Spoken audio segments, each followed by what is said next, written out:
माता। तारकासुर, बोल, क्यों आवाहन किया है मेरा?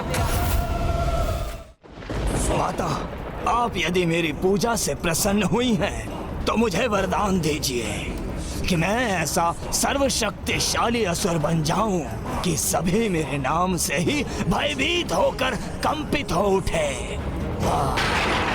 अपने इस रूप के अतिरिक्त एक नवीन रूप धारण करने में सक्षम होने हेतु तुम्हें इन अग्नि के लपटों में प्रवेश करना होगा। तभी तुम एक अति बलशाली विशालकाय दैत्य के रूप में परिवर्तित हो सकोगे। जाओ और जाकर इस अग्नि में प्रवेश करो। तथास्तु।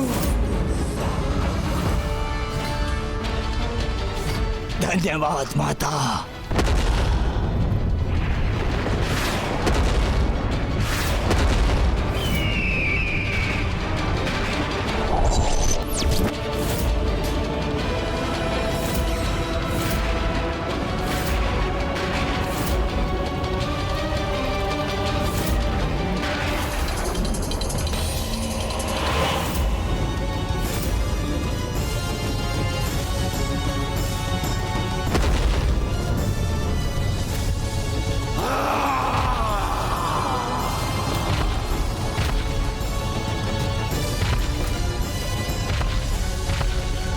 तारकासुर,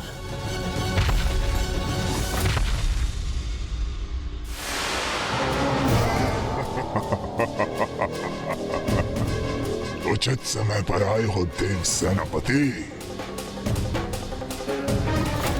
तुमसे भेंट करने के लिए ही लालायित था मैं।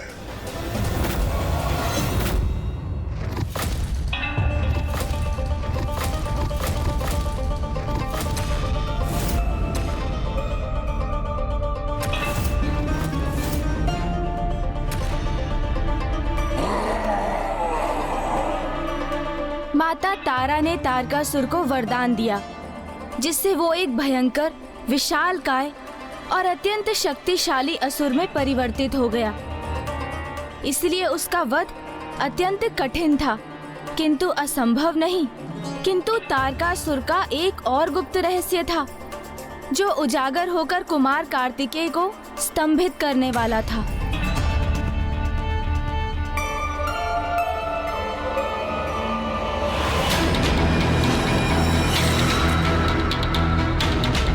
तारकासुर ऐसे भयंकर रूप में?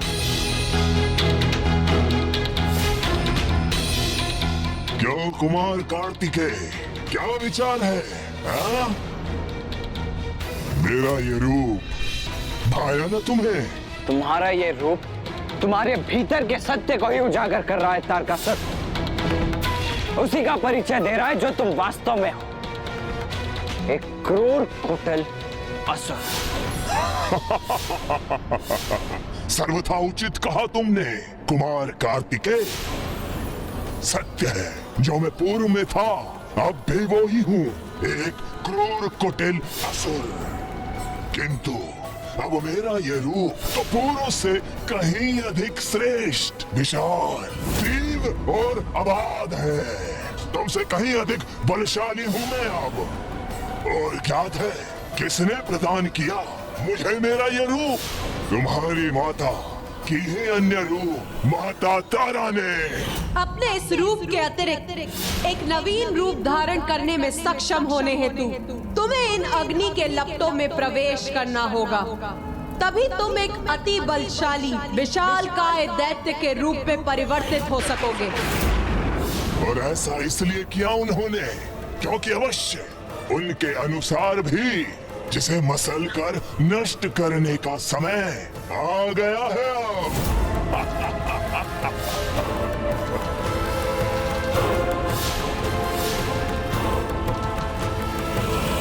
तुम्हें दंडित होना चाहिए मुझसे, क्योंकि मेरी महारता के लक्ष्य में एक तुच्छ बाधा हो तुम, जिसे मसल कर नष्ट करने का समय आ गया है अब।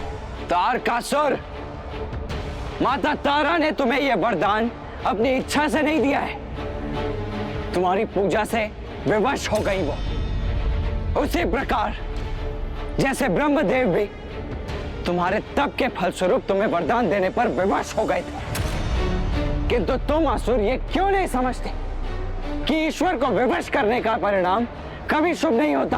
बस शांत हो जाओ तुम। मुझे शांत करा कर क्या होगा तारकासुर? इससे सत्य तो नहीं बदल जाएगा ना। नवीन रूप हो या पुराना रूप, इससे तुम्हारी नियति कदापि परिवर्तित नहीं होगी। यदि इच्छा है तो अपने इस तथाकथित नवीन और श्रेष्ठ शरीर का प्रयोग करके भी देख ही लो दुष्ट तारकासुर। सत्य तो यही है कि मैं करूंगा तुम्हारा वध, यही तुम्हारी नियति है। ए बालक, मेरा उपहास, मेरा अपमान करने का दुस्साहस कैसे किया तुमने? मैं इसका दंड दूंगा तुम्हें।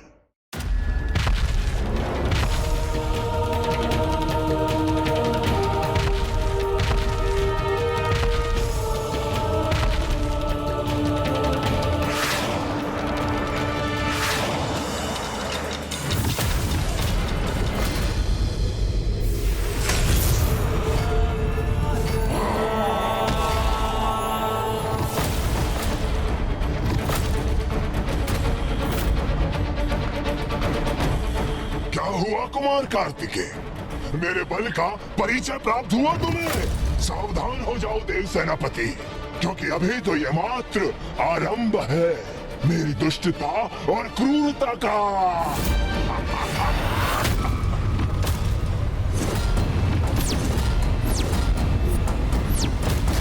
अब मैं मसल कर रख दूंगा तुम्हें।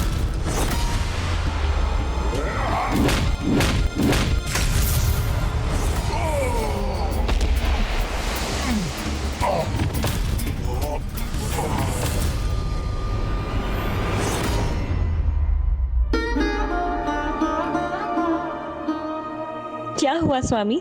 तारकासुर तो प्रत्येक रूप में कुमार कार्तिकेय के समक्ष निर्बल प्रतीत हो रहा है। नहीं प्रिय, तारकासुर के इस रूप को मां तारा का वरदान प्राप्त है। इस रूप में कार्तिकेय के लिए तारकासुर का वध करना सरल नहीं। कार्तिकेय कितनी भी बार तारकासुर का वध कर दे, वो हर बार पुनर्जीवित हो उठेगा।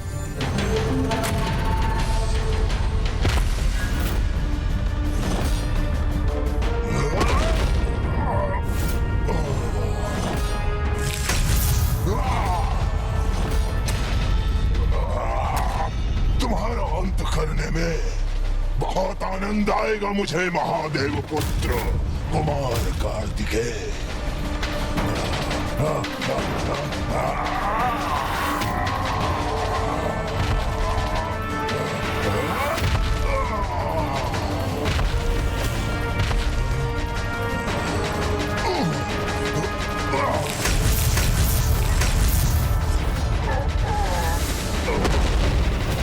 इसे स्वयं पर भारी नहीं पड़ने दूंगा मैं। बस तारकासुर बस, अब अपने अंत के लिए तैयार हो जाओ।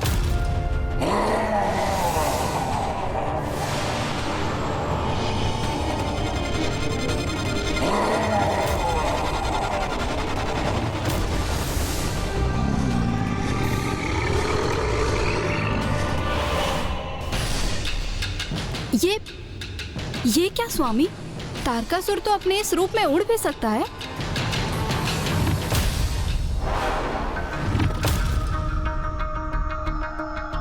कहां विलीन हो गया ये दुष्ट? क्यों कुमार कार्तिकेय?